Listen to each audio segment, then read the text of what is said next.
Hello friends, good morning সবাইকে। কেমন আছো সবাই? আশা করি ভালো আছো, সুস্থ আছো। আমিও ভালো আছি। তো দেখো, সকাল সকাল আমি চলে আসছি তোমাদেরকে আমার ছোট্ট গার্ডেনটাকে আপডেট দিতে।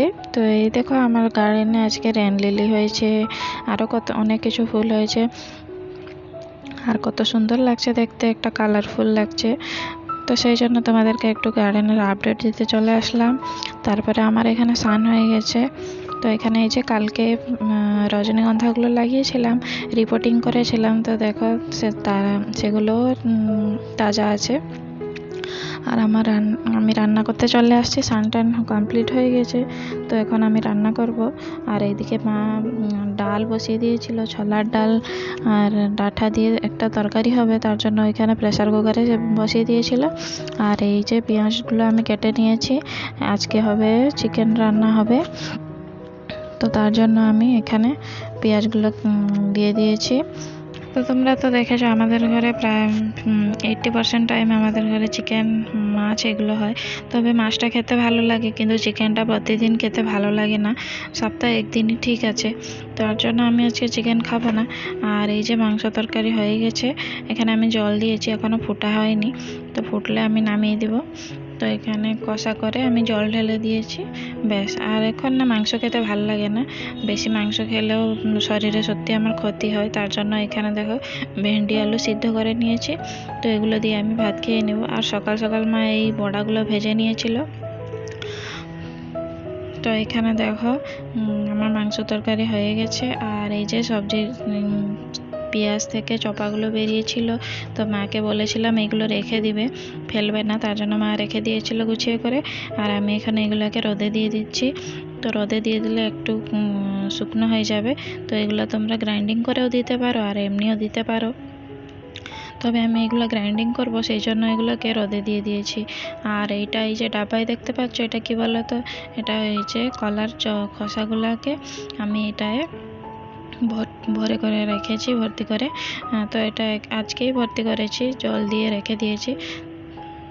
তো এগুলো গাছে দিলে অনেক ভালো, ফুলগুলো বড় হয়, ফুলও তাড়াতাড়ি চলে আসে, পটাশিয়াম থাকে অনেক, তার জন্য। আর আজকে আমার একটা অর্ডারও চলে আসছে, তবে এটা এর পিছনে অনেক কাহিনী আছে। তো এটা হয়েছে কি গাছ বলো তো? অ্যাডেনিয়াম গাছ। তো এটা আমার মেশো থেকে আমি অর্ডার করেছিলাম, তবে এটা ফার্স্ট টাইম আমি লাইভ প্ল্যান্ট পারচেস করলাম। তবে এর রিভিউটা কিন্তু অনেকই ভালো। আমি তো ভাবছিলাম গাছগুলো বাঁচবে না, কারণ কত লেট হয় বলো তো ডেলিভারি টাইমটা। মেশো থেকে অর্ডার করলে কোনো জিনিসই ঠিক টাইমে পাওয়া যায় না, কিন্তু এটা 2-3 দিন পরে আমার হাতে আসছে। তো ভাবছিলাম মানে মরে যাবে গাছগুলো, কিন্তু দেখছি ভালোই আছে, তাজা আছে। আর এখানে দেখো আমি গাছগুলোতে পেঁয়াজের খোসাগুলোকে সব গ্রাইন্ডিং করে নিয়েছি আর গাছের গোড়ায় দিয়ে দিচ্ছি। এগুলো দিলে কিন্তু অনেক ভালো, গাছগুলোও ভালো থাকে।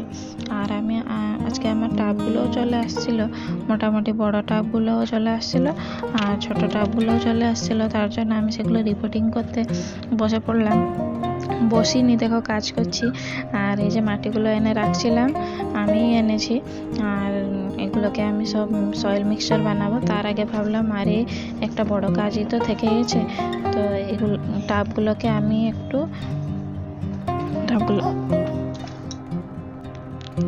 টাবগুলোকে আমি ফুটা করে নিচ্ছি, ড্রেনে জল করে নিচ্ছি। যত এক্সট্রা জলগুলো যদি দেই কখনো, তো এগুলো বেরিয়ে যাবে। আর বৃষ্টির দিন তো একটু ভালো করে ড্রেনে জল করতে হয়, না হলে গাছগুলো জল জমা হয়ে নষ্ট হয়ে যাবে তাড়াতাড়ি। তো এইভাবে এটা কিন্তু করতে একটু কষ্ট হচ্ছিল, কিন্তু অতটাও কষ্ট না। তবে এটা আমি এই যে বটি দিয়ে ঠিক করে নিচ্ছি। তারপরে আমার এগুলো সব দেখো ফুটা হয়ে গেছে, ব্যাস। তো খতগুলো আমি একজনের বাড়ি থেকে মাকে বলেছিলাম নিয়ে আসতে, তো মা নিয়ে আসছিলো। তো ওগুলো শেষ হয়ে গেলে আবার গিয়ে নিয়ে আসে মা। তো এগুলো এই যে আমি টাবে ভর্তি করে নিচ্ছি। এই বড় টাবগুলোতে সবগুলো আমি বড় টাবে লাগাবো না, তবে দেখো অ্যাডেনিয়াম গাছগুলো আমি লাগিয়ে ফেলেছি। আর অ্যাডেনিয়াম গাছগুলো 2-3 দিন ধরে দেখছি ভালো আছে লাগানোর পরে। আর এই যে বড় টাবগুলোতে দুটোই বড় টাবে আমি বড় যেগুলো হবে গাছ সেগুলোই লাগাবো, আর ছোট গাছগুলোকে লাগাবো না। তবে এই যে কাঠ চাপাটা আছে সেটা লাগাবো, আর ওই যে জবা গাছটা যে বের করছি এটাকে লাগাবো।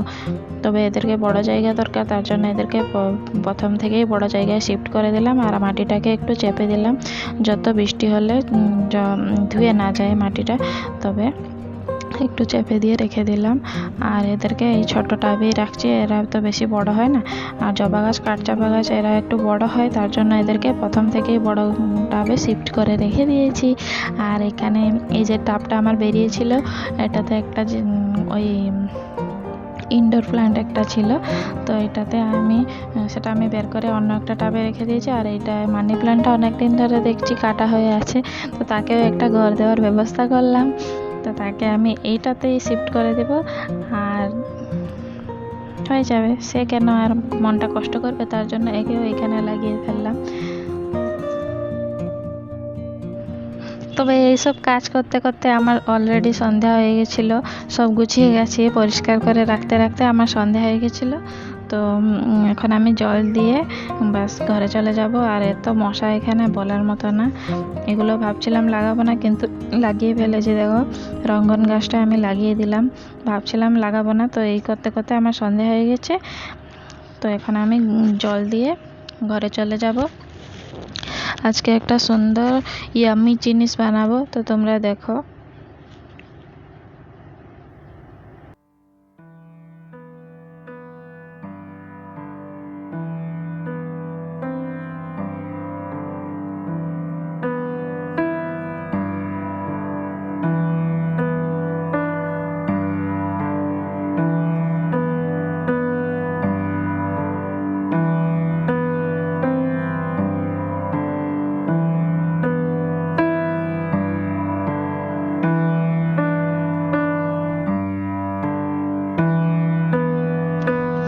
তো এই যে সেই ইয়াম্মি জিনিসটা, তবে এখানে আমি কোনো ফুড কালার দিইনি, ভিনেগারও দিইনি, তবে পুরোটাই ঘরোয়া পদ্ধতিতে বানাচ্ছি, কারণ আমি অতটা কেমিক্যাল পছন্দ করি না খাওয়ার ক্ষেত্রে। তবে চিকেনটা খাচ্ছি কিন্তু অতটাও না, দেখো 6 পিস মতনই আছে, বেশি নাই। দুপুরে যে চিকেনগুলো এসেছিলো ওগুলো থেকে আমি রেখে দিয়েছিলাম, আর ওগুলোই পকোড়া করবো আজকে। তো এখানে আমি পেঁয়াজ কুচি নিয়ে নিয়েছি, ডিম নিয়েছি একটু, বেশি না, তবে আর একটু ছিল ডিমের ভিতরে। তো এগুলো দিয়ে আমি মাখিয়ে নেব, নুন হলুদ চিকেন মশলা দিয়ে, আর একটুখানি লঙ্কার গুঁড়া, কারণ মনা খাবে তার জন্য বেশি করে লঙ্কার গুঁড়া দিইনি, নাহলে ও খেতে পারবে না। তো এখান থেকে মাখিয়ে নিয়েছি এগুলোকে ভালো করে। তারপরে আমি 8 চামচের মতন কর্নফ্লাওয়ার নিয়ে নেব, তো হয়ে যাবে আমার মাখানো। তবে মাখিয়ে একটু ফ্রিজে রেখে দেবো ম্যারিনেট করে, তারপরে আমি এটাকে পকোড়া করব, ভেজে নেব।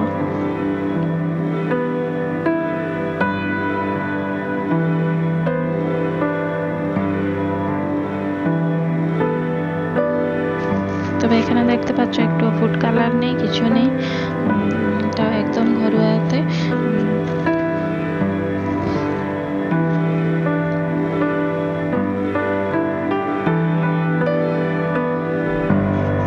তো আমার ম্যারিনেট হয়ে গেছে, চলো এবার পকোড়াটা ভেজে নিই। তো এখানে আমি তেল দিয়ে দিলাম, কড়াইতে তেল গরম হয়ে গেছে। তো এখানে আমি পকোড়া দিয়ে ছেঁকে নেব, ব্যাস।